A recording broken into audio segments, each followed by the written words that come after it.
Bom dia, meus amigos. O assunto hoje é política da boa vizinhança. Tá claro? O que é isso? Essa é a política traçada pelos Estados Unidos da América do Norte em meados dos anos 30, ou primeira metade dos anos 30, do século passado, obviamente, que pautava, que orientava a sua relação com os países da América Latina de uma forma geral. Bom, o que é fundamental entender é que, na verdade, a chamada política da boa vizinhança, ela nasce a partir da negação de uma outra política. Então não há a menor possibilidade de você entender a política da boa vizinhança sem entender a política que a antecede, correto? Bem, partamos do princípio. Qual é a primeira manifestação clara dos Estados Unidos de que ele traçaria uma política que orientasse a sua relação com os países da América Latina? É a chamada doutrina Monroe. É sabido que a Inglaterra se une com o que há de pior na Europa para derrotar a França e a jovem Revolução Francesa. Tá claro? Bem, quando a guerra acaba, as forças do atraso que negavam a primeira experiência revolucionária, radical, liberal e burguesa, não é? Convocam o famosíssimo Congresso de Viena. O Congresso de Viena era uma tentativa de fazer com que a roda da história voltasse atrás, restabelecendo o absolutismo, restabelecendo o mercantilismo, restabelecendo a clericalização como mecanismo de controle sobre a sociedade, restabelecendo os privilégios da nobreza de uma forma geral e, pasmem, tentando restabelecer ou impedir a continuidade dos processos de emancipação das colônias ibéricas aqui na América. Bem, há um impasse nisso, porque, na verdade, a Inglaterra precisou desses países europeus para derrotar Napoleão Bonaparte. Mas nada do que elas querem agora interessa a Inglaterra. Interessa a Inglaterra mercados livres. Então o que faz Lord Cunningham, que era o senhor todo onipotente da Inglaterra nos anos 20 do século XIX? Ele vai até os Estados Unidos procurar o então presidente americano, James Monroe. O que é que ele vai propor ao James Monroe? Um pacto anglo-saxão do Atlântico Norte, portanto, entre ingleses e americanos, que barrasse as pretensões do Congresso de Viena. Principalmente barrasse a ideia de tentar restabelecer o colonialismo ou brecar os processos de emancipação da América Ibérica. Não é? O que é que ele não esperava? A reação bastante resoluta, fria, mas com consequências imprevisíveis, que foi a postura do James Monroe. Figurativamente, o James Monroe põe a mão no peito dele e diz: olha, nós não precisamos da solidariedade, nós não vamos aceitar a intromissão europeia aqui, seja querendo retomar a condição de colônia, e também não precisamos do seu alento, do seu apoio, Inglaterra. Nós cuidamos da América, América para os americanos. Pronto. Estava lançada a chamada doutrina Monroe. Vocês são inteligentes o suficiente para saberem que em política, em geopolítica, na história, não existe almoço de graça. É claro que os Estados Unidos, ao comportarem-se dessa maneira, bem vai deixar claro para a Inglaterra que ele não quer a concorrência britânica. Porque, na verdade, a antiga hegemonia ibérica sobre a América Ibérica estão no fim, claro, e ele, Estados Unidos, agora é que preencheria essa lacuna. Ele, Estados Unidos, é que passaria a exercer a sua hegemonia. Então, não querer a Inglaterra boazinha e nem o resto da Europa é uma clara postura de uma solidariedade, não é, conveniente. Ah, mas então não interessa. No plano do pragmatismo, interessa que funcionou. As intenções que estavam por trás disso eram as piores possíveis? Eram. Mas funcionou ao ponto, por exemplo, de tirar da cabeça dos europeus a ideia? Sim, funcionou. Avançando.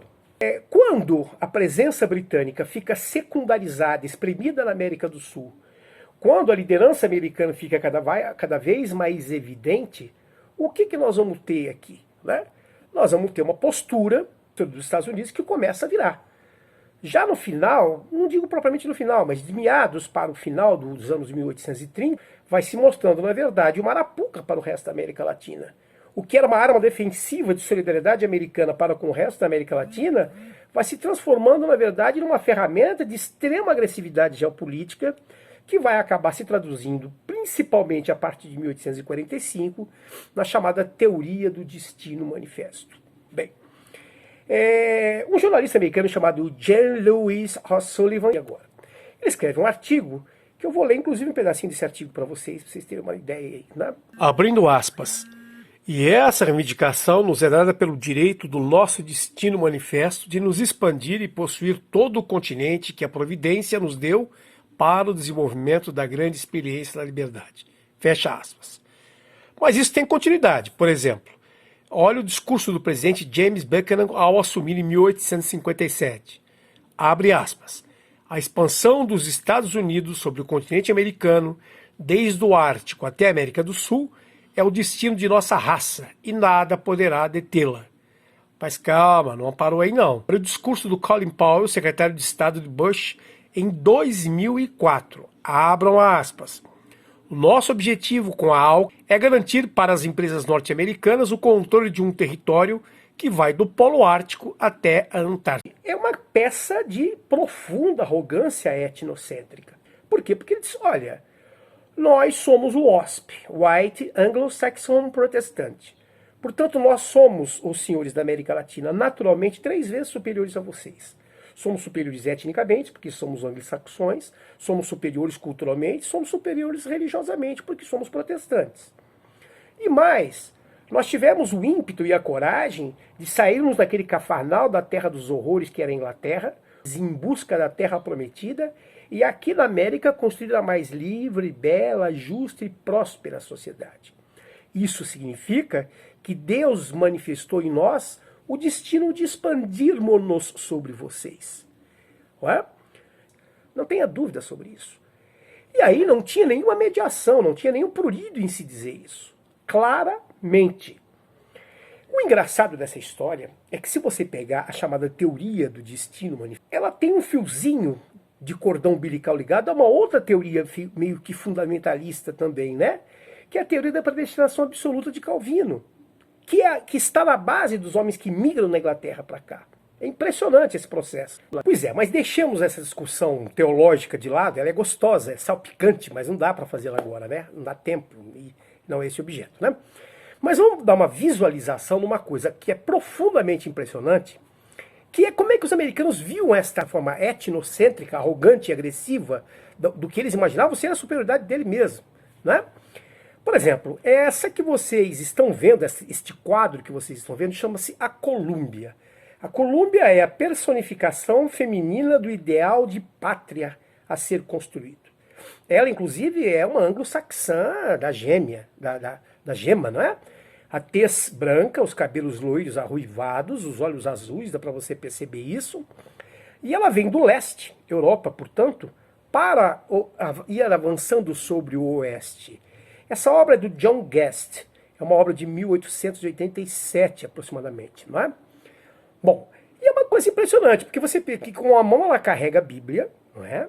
Com a outra mão ela carrega o Telegram. E mais impressionante ainda, por onde ela já passou, basta você olhar à direita, não é?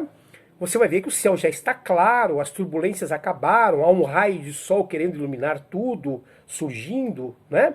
E atrás dela vem tudo que simboliza o progresso. Vem o trem, vem os colonos, vem o telégrafo, vem a carruagem com novos colonos. Lá no fundo dá para você ver o que provavelmente seja a ponte do Brooklyn, tá bem? E para onde ela avança, tudo ainda é muito turbulento, tudo muito cinzento, inclusive o céu. E aí ela vai espantando, ela vai empurrando para fora do cenário tudo que os americanos, obviamente, trabalharam com um arquétipo de maldade, de coisa ruim. Mexicano, índio, animais selvagens, bisões, fugindo do quê? Da civilização que está chegando. Eu acho que não há nada que sintetize mais esse sentimento americano do que isso aí. Tanto que você vai ver, por exemplo, que a bandeira americana inicialmente, ela sempre aparecia, né, atrás com a Columbia à frente, né? Inclusive a Columbia Pictures, quando surge, né, você já deve ter ido ao cinema e visto esse símbolo aí, não é? Então não basta dizer que eu sou superior, que eu sou maravilhoso, que eu sou a civilidade, que eu tal. Era necessário ter uma ferramenta geopolítica para colocar isso em funcionamento. E os caras criam. Essa figura que eu lhes apresento não é ninguém mais, ninguém menos do que Theodore Roosevelt, que governou os Estados Unidos também por 2 mandatos. Ele tem uma equação simples para isso. Ele afirma categoricamente o seguinte: olha, se alguém nos impedir, se alguém ousar obstaculizar as nossas estratégias, os nossos interesses, não é? Chama os meninos. Senhor Roosevelt, quem são os meninos? Não é? São os Rangers, são os fuzileiros navais. Chame a força. Façamo-nos ser obedecidos pela capacidade militar que nós vamos impor os nossos interesses estratégicos. Não é à toa que ele aparece todo militarizado aí. Tá bem? Bem, essa política, então, conhecida como corolário Roosevelt dele, ou Big Stick, o grande porrete, é a mesma coisa, é a política americana. E com isso, eles vão se expandindo. Porto Rico, a anexação do Porto Rico, a invasão da Nicarágua, a invasão de El Salvador, arrancaram o Panamá da Colômbia, tirou o Panamá da Colômbia, rasgou o Panamá no meio, fez um canal, né? E por aí eles iam. Tá bem, se essa política, por um lado, garantiu a hegemonia e a imposição, isso também gerou um grau de insatisfação muito grande. Então isso começou a gerar um sentimento anti-Yankee, anti-americano, esse nível de agressividade, de desprezo deles em relação a nós. Não é? Bom, em 1932, chega ao poder o democrata Franklin Delano Roosevelt, com uma profunda percepção geopolítica, ele sente o cheiro de uma coisa podre no ar. Primeiro, seria uma estupidez você deixar uma América Latina zangada com os Estados Unidos. A segunda preocupação é que, obviamente, a crise de 29 joga o liberalismo no lixo. A consequência disso é que se você nega o liberalismo, você cai nos braços do autoritarismo. E o cardápio é variado. Você tinha o autoritarismo à esquerda, dele stalinista, não é? Que se fazia impor por uma ditadura brutal, e você tinha o cardápio à direita. O fascismo italiano, o nazismo de Hitler e vai por aí afora. Isso desagradava o Roosevelt. Ele entendia o perigo que isso tinha. Então, muito habilmente, ele vai liquidar com a política do Big Stick e colocar no seu lugar a chamada política da boa vizinhança. Né? E vai, com uma enorme capacidade de articulação política e de entusiasmo, conseguir vender essa ideia. Esse pequeno fragmento é o discurso onde, já no ano de 1933, ele apresenta as diretrizes do que seria os novos rumos, a nova relação dos Estados Unidos com a América Latina. Na chamada conferência fundadora da política da boa vizinhança, em Montevideo. In the field of world policy, I would dedicate this nation to the policy of the good neighbor. Então, saco, lindo, maravilhoso, tá bom, mas você é capaz de nos dizer os marcos dessa política da boa vizinhança? Claro. Primeiro, apoiar governos que se comprometiam com os valores democráticos, com as liberdades e garantias individuais, que era um antídoto aos autoritarismos. Legal, ótimo. Segundo, uma aproximação tecnológica, uma aproximação científica e uma aproximação umas facilidades alfandegárias, abrindo o mercado latino para produtos da América Latina. E pasmem vocês, estimulando a industrialização de países que já contavam com uma base industrial, Argentina, México, Brasil, não é? Claro que era uma industrialização de transformação primária, que não concorreria nunca com a americana, mas isso é um alento para as economias latino-americanas. Não tenha dúvida nenhuma sobre isso. E outra, facilidades a créditos dos americanos. Legal? Olha que bolo bonito, só falta a cereja. Qual? Política cultural. Tão ou mais importante do que tudo isso que eu disse para vocês é o peso que os americanos dão nisso. Entendemos o peso que o Brasil tem. Ora, meu Deus do céu, nós tínhamos 42, 44 milhões de habitantes nessa época. Nós tínhamos 12 mil quilômetros de litoral no Atlântico Sul. Nós tínhamos minério de ferro, nós tínhamos carvão, nós tínhamos borracha à Lavonté. Já sabíamos que tínhamos petróleo, embora isso ainda não fosse claro. E tínhamos bastante carne de canhão barato para morrer numa guerra. É claro que o Brasil era uma noiva a ser disputada por todo mundo. Faz com que o Brasil fosse o objeto do desejo dos Estados Unidos. E as trocas culturais com o Brasil foram muito mais densas. Por exemplo, a vinda das grandes big bands americanas ao Brasil, Tom Dorsey, Glenn Miller, R. James, né? Dá uma pequena olhadinha.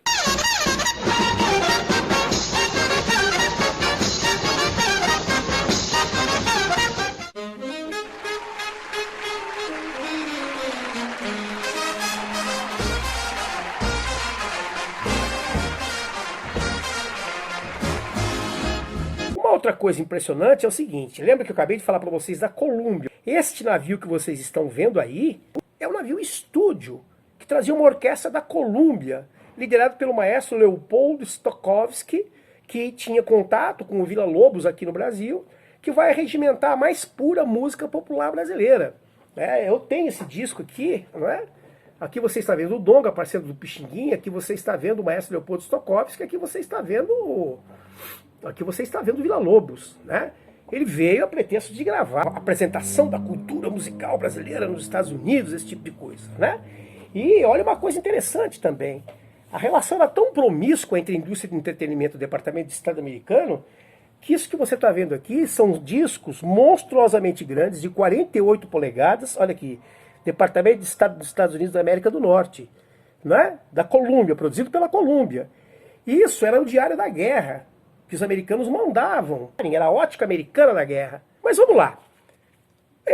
A grande sorte estaria na mão do Walt Disney, Walter Disney, né? O Walt Disney era um produtor de desenhos e era estreitas relações com o Departamento de Estado americano e é mandado ao Brasil. E o Walt Disney vai mapear o Brasil. Ou seja, que política ele podia traçar no plano cultural que aproximasse o Brasil dos Estados Unidos. Então o Walt Disney vem para cá, o Walt Disney visita Portela, daí para vocês verem. Neste ínterim, né, os americanos levam para os Estados Unidos Ari Barroso, que era um grande arranjador, um grande compositor, um grande pianista. Levam para lá a Carmen Miranda também. É interessante porque a ida da Carmen Miranda e do Ari Barroso para lá e as gravações que eu mostrei desse disco para você levam a Assis Valente, que era o compositor predileto, né?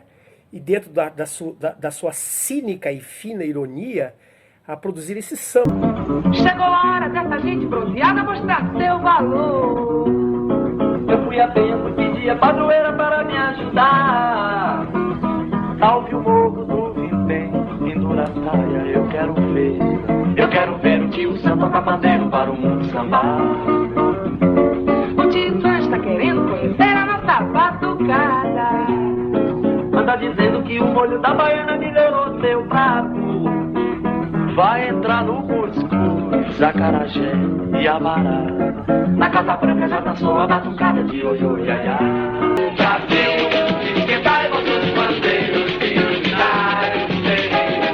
Muito bem. Então o Walt Disney fica no Brasil e o Walt Disney então vai criar a figura do Zé Carioca. E o Zé Carioca é arrebatador, né? Porque ele cria o Zé Carioca em cima do estereótipo do carioca, né? Ele é bem falante, bem articulado, malandro fino, pezinho de pano, amigo de todo mundo, sempre em profundas dificuldades financeiras, liso, duro, ser um puto no bolso, mas está sempre tendo uma vida boa porque ele dá jeito em tudo. É o pai da esperteza do jeitinho brasileiro, amável, um bom anfitrião, falante, alegre e tal. Esse pedacinho de filme que eu vou colocar para vocês, para mim, é a síntese do encontro do Brasil com os Estados Unidos.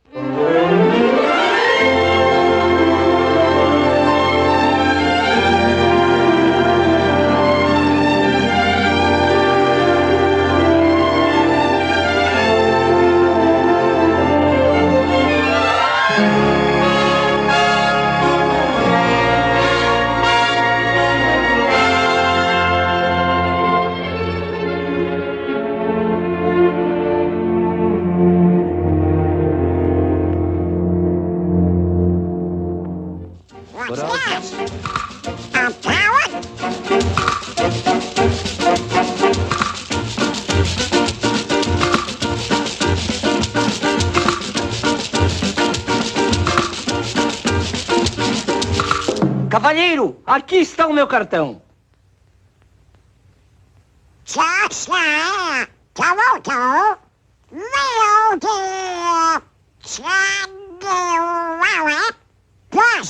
Não, senhor. José Carioca, Rio de Janeiro, Brasil. Tem um dos seus? Tem um dos seus?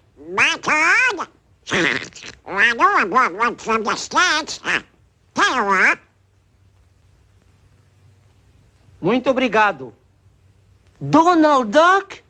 O Pato Donald? O Pato Donald?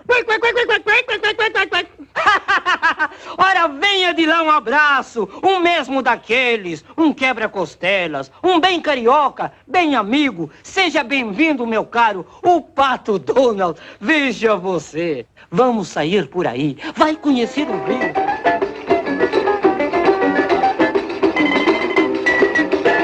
O Zé Carioca emplaca, né? Emplaca tanto, ele passa a ser uma figura tão carismática, tão emblemática de tudo isso, que vocês sabem que os americanos, a partir de 1941, passam a construir a base aérea de Natal. Então, a partir de 42, eles fazem um acerto. É o grande momento, efetivamente, onde o Vargas cai nos braços americanos, e não de graça. Ele consegue, com isso, o financiamento, com dinheiro a fundo perdido e transferência tecnológica, para construir no Brasil a Companhia Siderúrgica Nacional. E o mais engraçado, né? E você vai ver que um desses navios B-24, que era um bombardeiro pesado, os soldados americanos dão o nome aí de José Carioca, dá para você dar uma olhada nesse negócio aí. Agora, o mais irônico de tudo isso é esse segundo avião. Olha o nome desse segundo avião, Maria Boa. Quem era Maria Boa? Ninguém mais, ninguém menos do que a dona do prostíbulo mais fino e requisitado de Natal. Com a chegada de milhares de soldados americanos em Natal, obviamente os prostíbulos viveram uma fase de euforia, né? A chegada da Carmen Miranda lá, porque eu acho que a música nos ajuda a contar bastante isso de forma até mais gostosa, né? Esta produção, ela é uma aula de semiologia, ela é impressionante, né? Porque ela chega já não mais caricaturizada, ela chega como uma senhora americana, da High Society americana. E há uma recepção efusiva, todos se abraçam, quer dizer, a América recebendo o Brasil, aquela coisa, tá, euforia, né, esse negócio tudo, né? Sim, legal.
E o que é a carga? Qual é a carga descarregada nos portos americanos? Café, açúcar, né? Na verdade, por que eu digo que isso é uma aula de semiologia? Os americanos colocam o Brasil no lugarzinho dele. Olha, Brasil, você vai nos fornecer açúcar, cacau, café, gêneros tropicais exóticos, muita sensualidade, mas a tecnologia é nossa, o progresso é nosso. Olha os nossos edifícios no fundo do navio, né? Então é uma coisa impressionante como é que os americanos sabem vender isso aí. Mas é a velha história, né? Se essa política da boa vizinhança tinha um príncipe que era o Zé Carioca, tinha uma princesa que era a Carmen Miranda. Na verdade, não tenha dúvida. Se tem um embaixador que é o Zé Carioca, a embaixatriz era a Carmen Miranda. E a Carmen Miranda vai para lá. Mas ela não deixa de receber críticas por isso. Não é isso? Primeiro disseram que eu voltei americanizado. E disseram que eu voltei americanizada, com burro do dinheiro que estou muito rica, que não suporto mais o breque de um pandeiro e fico arrepiada ouvindo uma cuíca. Disseram que com as mãos estou preocupada e corre por aí que eu tenho certo zum-zum, que já não tenho molho, ritmo nem nada, e dos balangandãs já nem existe mais nenhum. Né? E depois uma outra coisa bastante interessante, a sociedade americana não apenas não consumiu a nossa música, como sequer teve acesso, né? Então Dennis Brian canta dizendo, olha, na verdade quem consumiu a música americana fomos nós.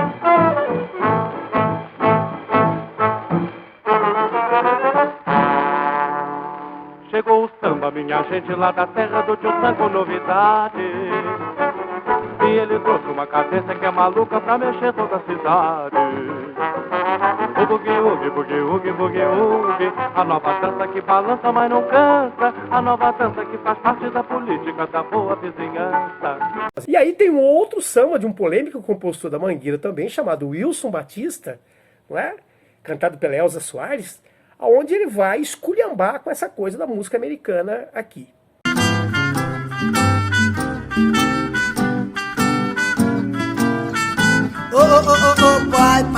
Pai, vamos parando, gente, não é bem isso, por favor. Que equívoco.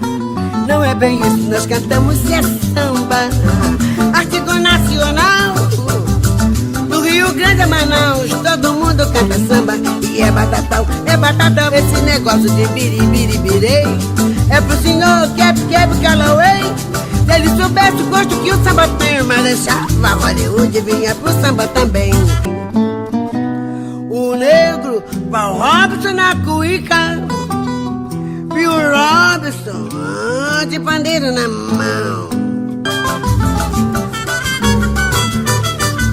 Espero que vocês tenham gostado. Um abraço, até a próxima.